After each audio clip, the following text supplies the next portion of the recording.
Bonjour chers étudiants, j'espère que vous allez bien. Nous allons passer au chapitre 2 de notre cours de conception de bases de données.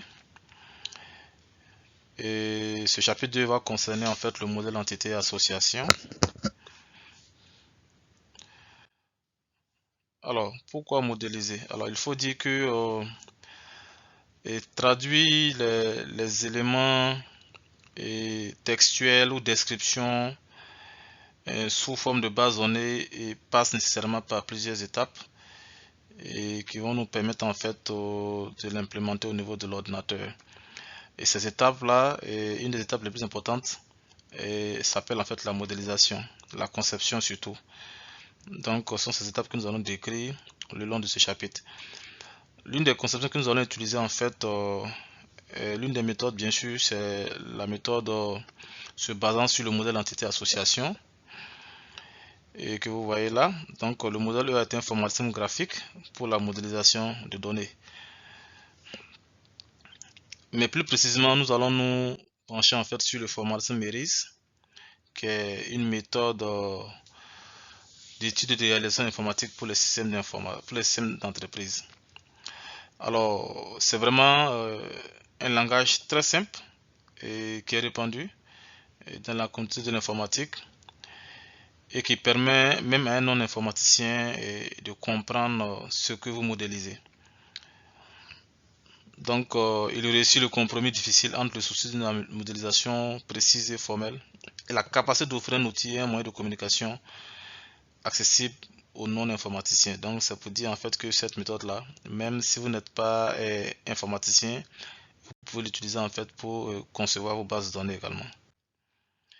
Alors, mais notez que Mérise en fait souvent s'oriente sur les aspects concernant les traitements et les données, mais nous allons beaucoup plus nous pencher sur le volet concernant en fait les données. Donc, ce qui fait qu'on parlera beaucoup de conception de données et on ne parlera pas de traitement ici. On va beaucoup plus se focaliser sur l'aspect données.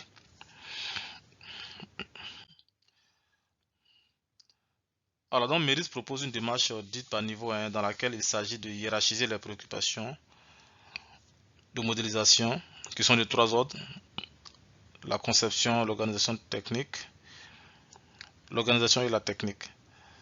Donc, en effet, pour aborder la modélisation d'un système, il convient de l'analyser en premier lieu de façon globale et de se concentrer sur sa fonction, c'est-à-dire s'interroger sur ce qu'il fait avant de définir comment il le fait. Donc, ces niveaux de modélisation dans une double approche et dans le traitement. Et les trois niveaux sont, nous avons d'abord le niveau conceptuel, et qui va beaucoup plus s'occuper des éléments concernant la conception de la base de données.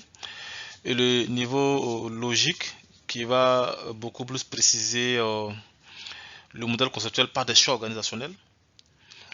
Et le niveau physique, qui va beaucoup plus nous permettre d'établir la manière concrète dont le système sera mis en place. Et là, on parlera beaucoup plus du système de gestion de base de données. Alors, quels sont les éléments constitutifs d'un modèle entité-association?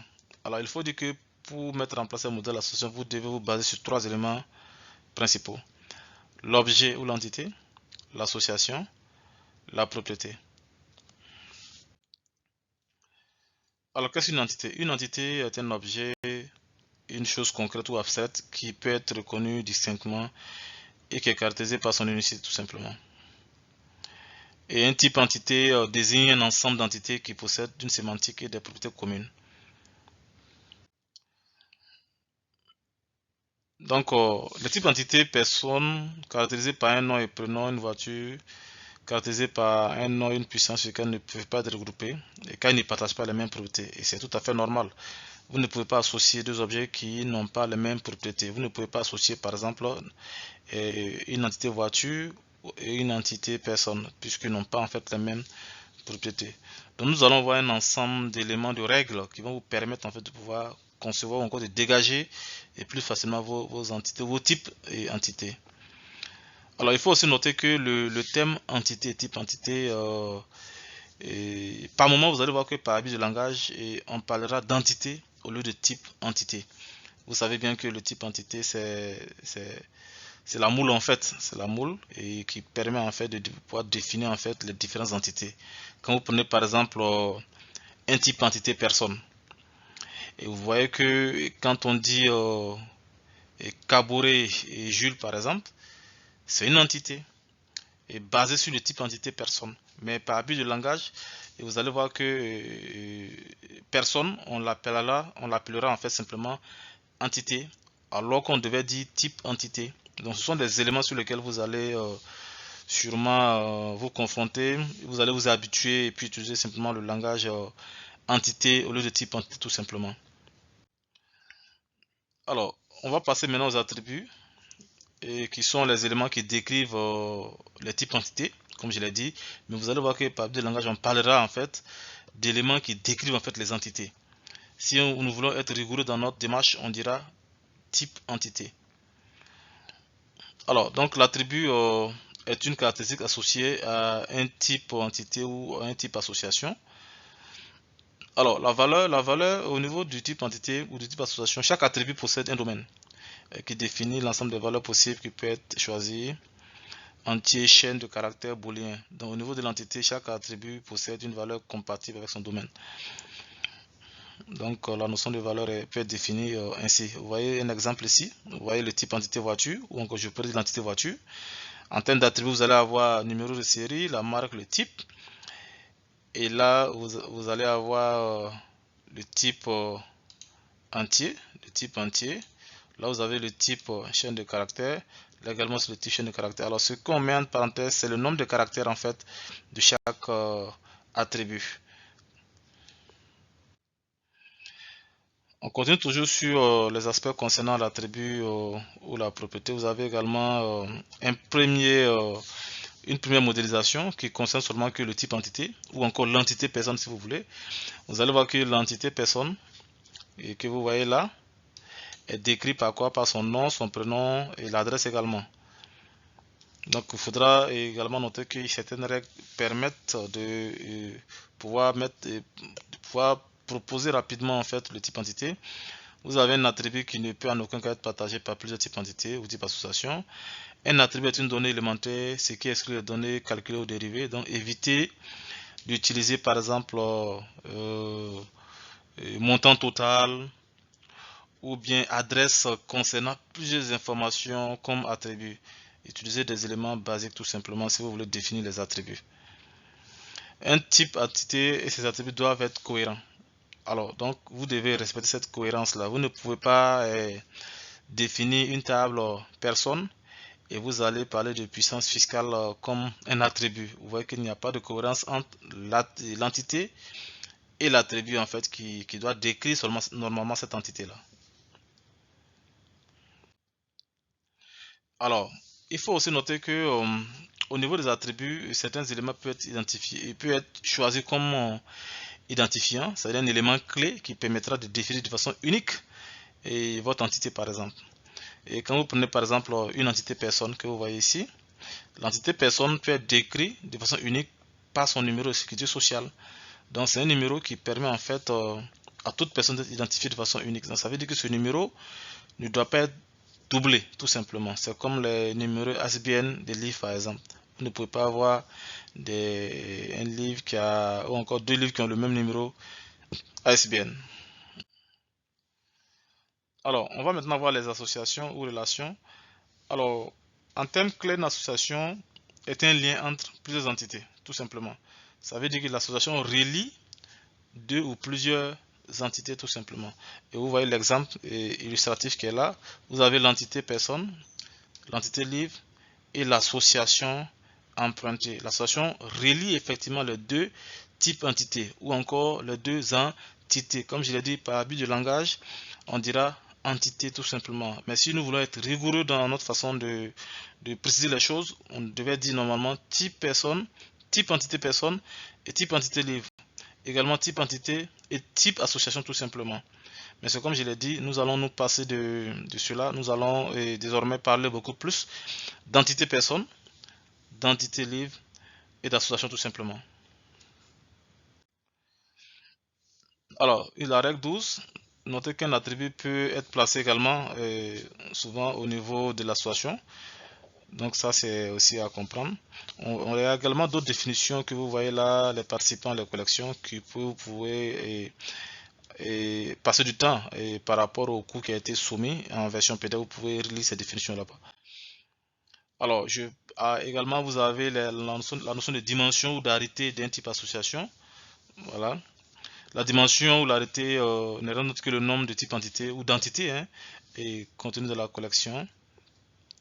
Vous avez également aussi la règle 16 qui nous parle de la concaténation des identifiants des types entités liés à un type association également aussi. Voilà.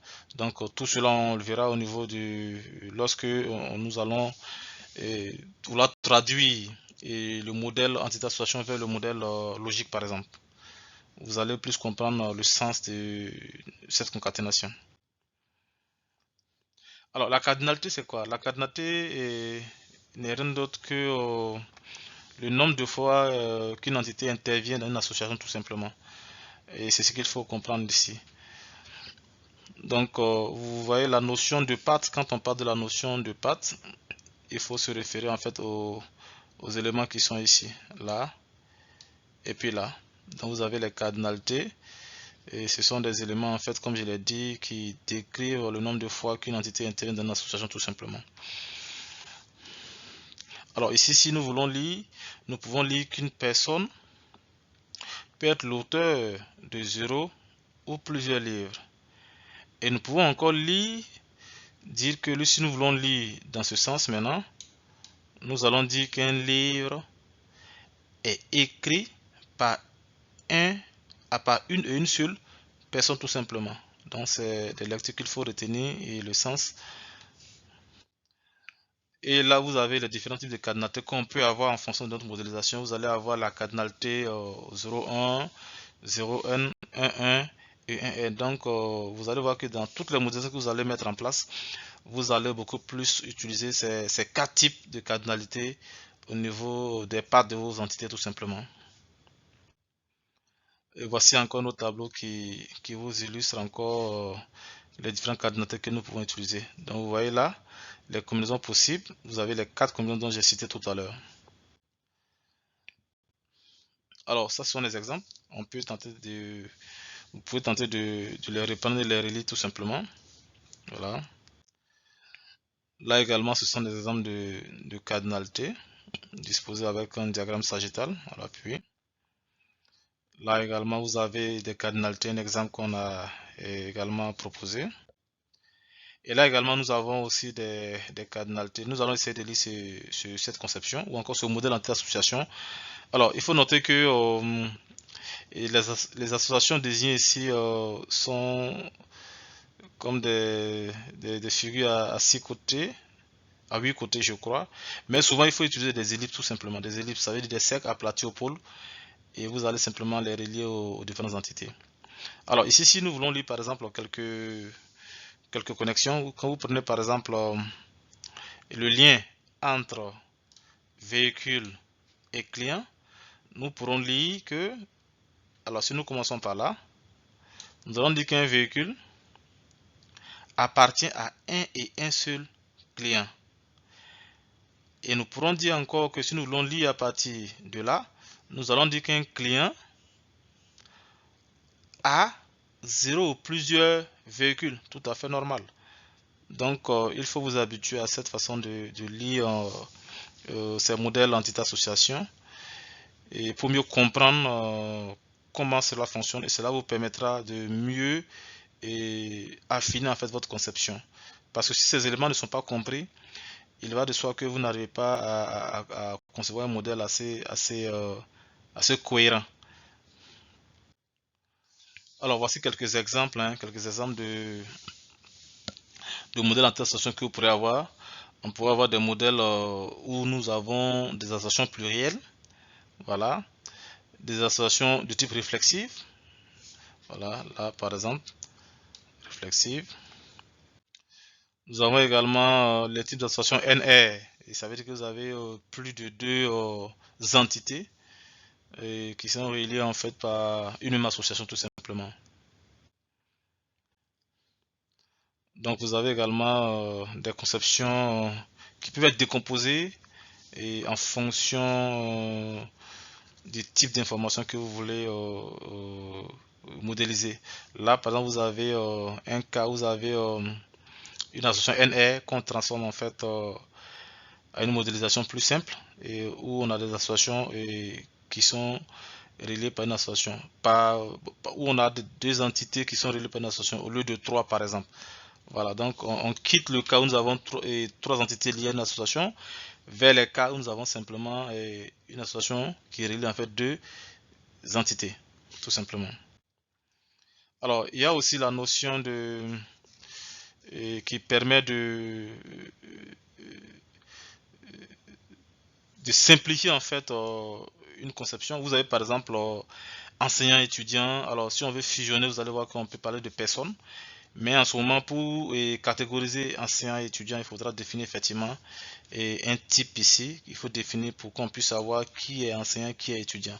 Donc ça, ce sont des éléments également qu'il faut comprendre également. Puisque en conception, il ne faut pas trop éclater aussi les entités. Si vous avez plusieurs entités et que vous pouvez les regrouper, je pense que ce sera encore plus facile pour vous de le faire. Alors, vous avez encore ici deux entités client, facture. Et là également, vous voyez que vous avez les mêmes entités, les mêmes attributs, attributs en conception, il faut éviter cela. Il faut éviter cela, il faudra revoir cette conception quand vous avez ce genre de cas de figure. Alors là également, et c'est pareil, faites attention. Voilà, nous sommes en train d'aller déjà vers les règles de normalisation d'un modèle entité association. Là, vous voyez, par exemple, vous avez le numéro employé, le nom, prénom, vous avez plusieurs types d'adresses. Et quand vous êtes face à ces cas de figure, il faut essayer de normaliser en décomposant les éléments. L'adresse, vous voyez là, vous avez plusieurs adresses pour définir une entité adresse, une entité numéro de téléphone, et pour bien sûr les relier à l'entité employée tout simplement, parce que ces éléments sont effectivement liés aussi à l'employé. Mais vu le nombre que nous avons ici, il sied en fait d'avoir cette modélisation plus simple. Ce sont des exemples. Voilà.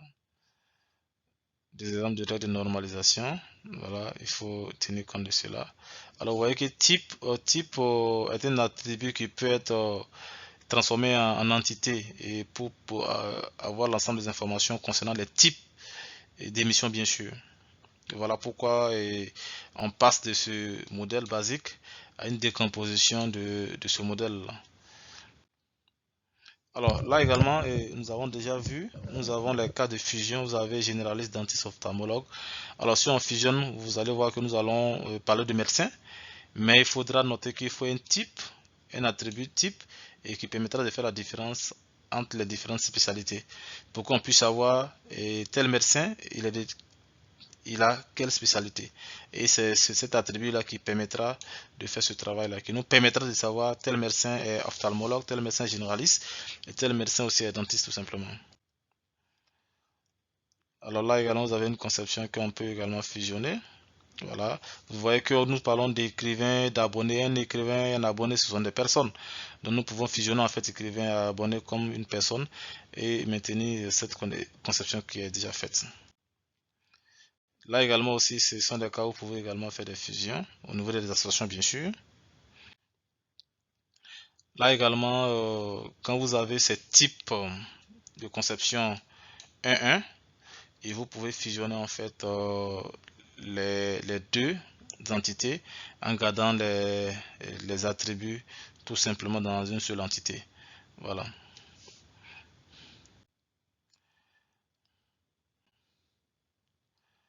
Nous allons maintenant passer aux règles de normalisation. Nous avons des règles qu'il faut utiliser pour pouvoir consolider sa conception. Il faut également faire en sorte que sa conception respecte ces règles de normalisation également. Alors, nous allons voir la première forme normale. La première forme normale qui dit qu'un type entité ou un type association est en première forme normale si tous ses attributs sont élémentaires. Ça veut dire non décomposable et basique.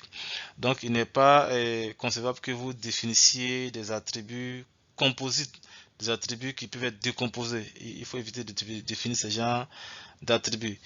exemple, quand vous prenez par exemple l'entité pavillon, vous avez numéro pavillon, adresse, vous avez occupant. Alors, occupant, vous voyez que occupant, lorsqu'on parle d'occupant, on a beaucoup d'informations qu'on peut ressortir. Et voilà pourquoi on dira que cette conception n'est pas en première forme normale parce que elle ne respecte pas. L'attribut occupant ne respecte pas en fait les règles de la première forme normale. Étant donné que on dit que au niveau de la première forme normale, les attributs doivent être atomiques, basiques, non décomposables. Donc, pour traduire cela en première forme normale, vous devez avoir cette modélisation. Alors, la deuxième forme normale, qu'est-ce qu'elle dit? Alors, il faut d'abord savoir que pour passer en deuxième forme normale, on doit d'abord vérifier la première forme normale. Il faudra d'abord que notre conception réponde à la première forme normale avant de pouvoir parler de la seconde forme normale. La seconde forme normale dit qu'un type entité ou un type association est en deuxième forme normale si seulement si elle est d'abord en première forme normale et si tout attribut n'appartenant pas à la clé dépend de la totalité de la clé. Alors, quand on prend par exemple l'adresse fournisseur, vous voyez que cette adresse n'est pas soulignée, ça veut dire qu'elle ne fait pas partie de la clé.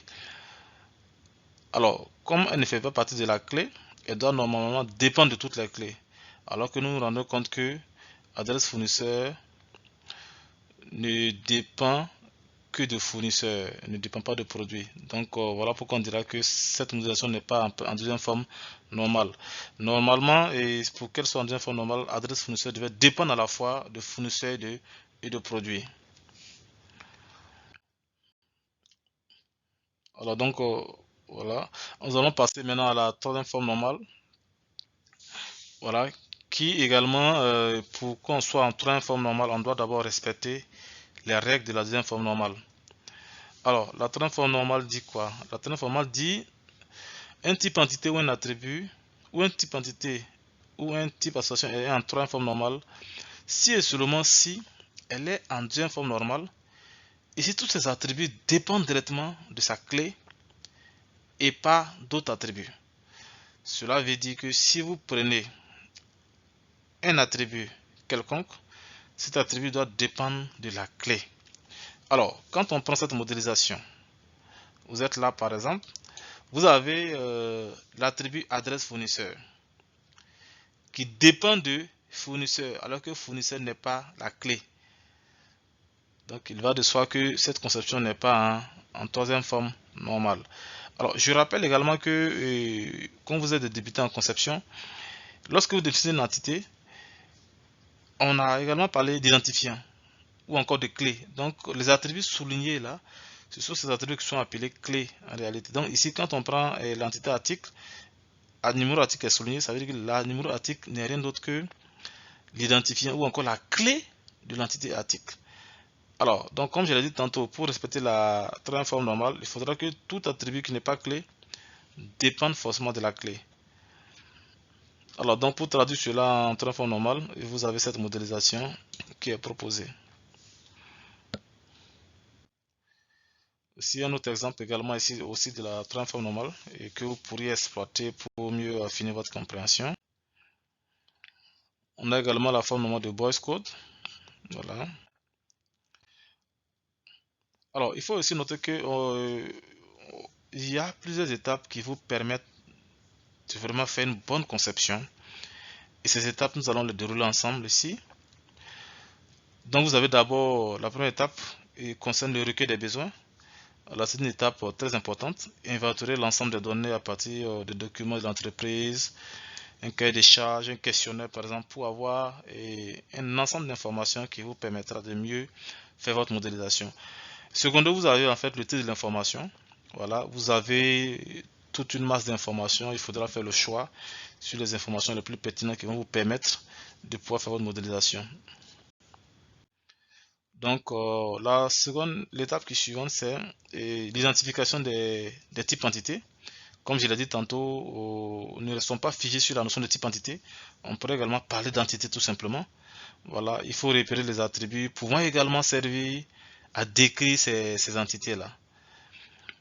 Et suite à la description des entités ou des types entités et des attributs, on va maintenant passer à l'identification des types associations, les éléments qui vont relier en fait ces entités-là. Et jusque lorsque vous allez définir ces associations, il faudra également définir les cardinalités. Et après cela, vous allez vérifier la cohérence de votre modèle tout simplement. Alors, quelques conseils qu'on pourrait vous donner si vous voulez concevoir votre modèle anti-association. Alors, pour les types entités, choisissez un nom commun décrivant les types entités. Donc, étudiant, enseignant, matière. Ou si vous voulez, vous allez sur des noms au pluriel. Et enseignant, étudiant, matière également. Mais soyez logique, soyez cohérent tout simplement.